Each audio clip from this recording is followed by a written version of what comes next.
ಇನ್ನು ನಮ್ಮ ರಾಜ್ಯಕ್ಕೆ ಬಂದ ಹೂಡಿಕೆದಾರರನ್ನ ಬಿಟ್ಟುಕೊಡುವ ಮಾತೇ ಇಲ್ಲ. ದೇವನಹಳ್ಳಿಯಲ್ಲಿ ನಮಗೆ ಭೂಮಿ ನೀಡಲು ಸಾಧ್ಯವಾಗದಿದ್ದರೆ ಬೇರೆಡೆ ಕೊಡ್ತೇವೆ. ಆ ಕಾರಣಕ್ಕೆ ಅಲ್ಲಿ ಕಿಯಾ ಮೋಟಾರ್ಸ್ ಬಂದು ಹೆಸರು ಗಳಿಸಿದ್ದು. ನಿನ್ನೆ ಭೂ ಸ್ವಾಧೀನದ ಅಧಿಸೂಚನೆಯನ್ನ ರದ್ದು ಮಾಡಲಾಗಿದೆ. ಹೀಗಾಗಿ ಪಕ್ಕದ ರಾಜ್ಯದವರು ಬನ್ನಿ ಭೂಮಿ ಕೊಡ್ತೀನಿ ಅಂದಿದ್ದಾರೆ. ಅಲ್ಲಿ ಎಲ್ಲ ಒಣ ಪ್ರದೇಶ ಹೆಚ್ಚು ಕೃಷಿಗೆ ಲಭ್ಯ ಇರುವಂತಹದ್ದಲ್ಲ. ಆ ಭೂಮಿಯನ್ನು ಇಂಡಸ್ಟ್ರಿಗೆ ಕೊಡುವ ಬಗ್ಗೆ ಹೇಳಿದ್ದಾರೆ. ಆದರೆ ನಮ್ಮ ಹೂಡಿಕೆದಾರರನ್ನು ಬಿಟ್ಟು ಕೊಡುವ ಮಾತೇ ಇಲ್ಲ. ಗೃಹ ಸಚಿವ ಪರಮೇಶ್ವರ್ ಸ್ಪಷ್ಟನೆಯನ್ನ ಕೊಟ್ಟಿದ್ದಾರೆ. ಬೆಂಗಳೂರು ಏರ್ಪೋರ್ಟ್ಗೆ ಹಿಂದೂಪುರ ಸಮೀಪ ಇದೆ. ಬೆಂಗಳೂರು ಏರ್ಪೋರ್ಟ್ ಸ್ವಾಭಾವಿಕವಾಗಿ ಅಲ್ಲಿ ಕೈಗಾರಿಕೆಗಳು ಸ್ಥಾಪನೆ ಆದರೆ ಬೆಳವಣಿಗೆ ಆಗುತ್ತೆ. ಆ ಕಾರಣಕ್ಕಾಗಿ ಅಲ್ಲಿ ಕಿಯಾ ಮೋಟಾರ್ಸ್ ಬಂದು ಹೆಸರು ಗಳಿಸಿದ್ದು. ನಿನ್ನೆ ಭೂ ಸ್ವಾಧೀನದ ಅಧಿಸೂಚನೆ ರದ್ದು ಮಾಡಲಾಗಿದೆ. ಹೀಗಾಗಿ ಪಕ್ಕದ ರಾಜ್ಯದವರು ಬನ್ನಿ ಭೂಮಿ ಕೊಡ್ತೀನಿ ಅಂದಿದ್ದಾರೆ. ಅಲ್ಲಿ ಎಲ್ಲ ಒಣ ಪ್ರದೇಶ ಹೆಚ್ಚು ಕೃಷಿಗೆ ಲಭ್ಯವಿರುವಂತಹದ್ದಲ್ಲ. ಆ ಭೂಮಿಯನ್ನ ಇಂಡಸ್ಟ್ರಿಗೆ ಕೊಡುವ ಬಗ್ಗೆ ಹೇಳಿದ್ದಾರೆ. ಆದರೆ ನಮ್ಮ ಹೂಡಿಕೆದಾರರನ್ನ ಬಿಟ್ಟು ಕೊಡುವ ಮಾತೇ ಇಲ್ಲ. ಗೃಹ ಸಚಿವ ಪರಮೇಶ್ವರ್ ಸ್ಪಷ್ಟನೆಯನ್ನ ಕೊಟ್ಟಿದ್ದಾರೆ. ನಮ್ಮಲ್ಲೂ ಒಂದು ಸಾಕಷ್ಟು ಗೋಮಾಳ ಜಾಗಗಳಿದ್ದಾವೆ, ಫಲವತ್ತಾದ ಭೂಮಿ ಇದೆ. ಆದರೆ ಇಂಡಸ್ಟ್ರಿಗೆ ಯಾವ ತರದ್ದಾದ್ರೇನು, ಕೃಷಿಗೆ ಯೋಗ್ಯವಾದ ಭೂಮಿಯನ್ನ ಕೈಗಾರಿಕೆಗೆ ಕೊಡೋದಕ್ಕಾಗಲ್ಲ. ಕೃಷಿ ಯಾವತ್ತಿದ್ರೂ ಕೂಡ ರೈತರಿಗೆ ಮಾತ್ರ ಸೀಮಿತ. ರೈತರನ್ನ ಬಿಟ್ಟು ಕಂಡ ಅಭಿವೃದ್ಧಿಯ ಹೆಸರಿನಲ್ಲಿ ಇಂಡಸ್ಟ್ರಿಗಳಿಗೆ ಕೊಡುವಂತಹ ಯಾವ ನಿರ್ಧಾರಗಳು ಕೂಡ ಸರ್ಕಾರದಿಂದ ಆಗಬಾರದು.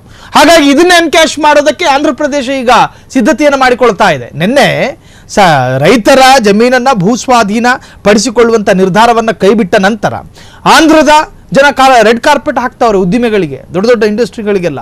ಬನ್ನಿ ನಾವು ಕೊಡ್ತೀವಿ. ನಮ್ಮಲ್ಲಿ ಭೂಮಿಗಳಿಗೇನು ಬರ ಇಲ್ಲ.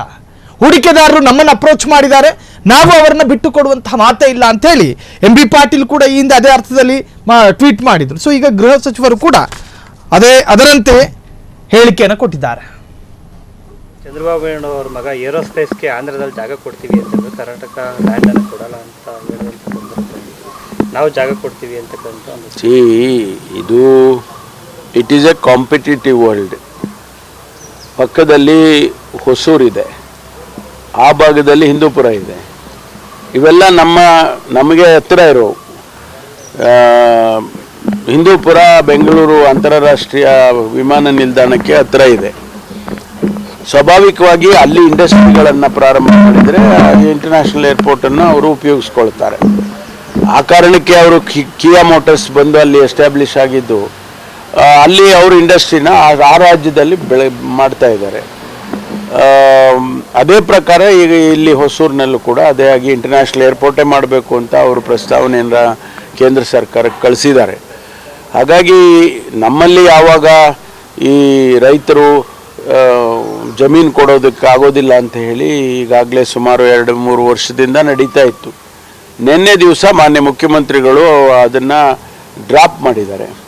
1777 ಎಕರೆಯನ್ನು ನಾವು ಡ್ರಾಪ್ ಮಾಡ್ತೀವಿ ಅಂತೇಳಿ ನಿನ್ನೆ ರೈತರ ಪರವಾಗಿ ಒಂದು ತೀರ್ಮಾನ ಕೊಟ್ಟಿದ್ದಾರೆ. ಹಾಗಾಗಿ ಪಕ್ಕದಲ್ಲಿ ರಾಜ್ಯದವರು ಬನ್ನಿ ನಮ್ಮ ಕಡೆ ಜಾಗ ಕೊಡ್ತೀವಿ ಅಂತ. ಅವ್ರದ್ದೆಲ್ಲ ಒಂದು ರೀತಿಯಲ್ಲಿ ಒಣ ಪ್ರದೇಶ.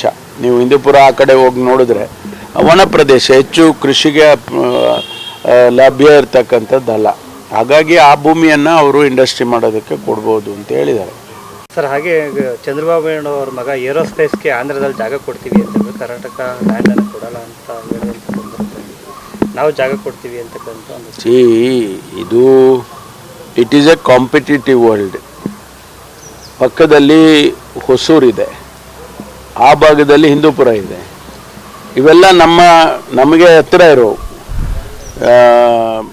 ಹಿಂದೂಪುರ ಬೆಂಗಳೂರು ಅಂತಾರಾಷ್ಟ್ರೀಯ ವಿಮಾನ ನಿಲ್ದಾಣಕ್ಕೆ ಹತ್ತಿರ ಇದೆ. ಕ್ಷಣದ ಸುದ್ದಿಗಳಿಗಾಗಿ ಫ್ರೀಡಂ ಟಿವಿ ಸಬ್ಸ್ಕ್ರೈಬ್ ಮಾಡಿ, ಲೈಕ್ ಮಾಡಿ ಹಾಗೂ ಫಾಲೋ ಮಾಡಿ. ಹೊಸ ಸುದ್ದಿಗಳ ನೋಟಿಫಿಕೇಶನ್ಗಾಗಿ ಬೆಲ್ ಐಕಾನ್ ಮೇಲೆ ಕ್ಲಿಕ್ ಮಾಡಿ.